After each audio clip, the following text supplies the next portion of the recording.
Здравей! Здравейте! Представи се, моля те, за нас и за камерата. Казвам се Нели Николова и съм на 28 години, живея в град Варна. Трите основни сили в живота ми са музика с танци, рисуване, тъй като рисувам дрехи. Супер!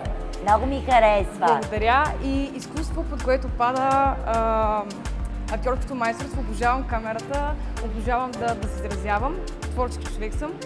Какъв ти е опита? Пред камера ли? 16 години на сцена. Снощи гледах Аферата Пикасо, когато беше всъщност премиерата на Аферата Пикасо, където участвам.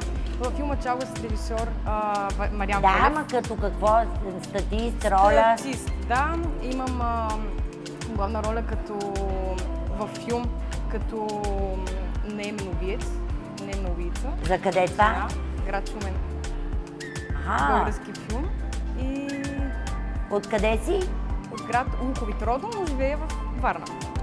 А иначе в Шумен какво? В Шумен просто обикалям нещо, което част от мен се изявявам. Там снимахме филм.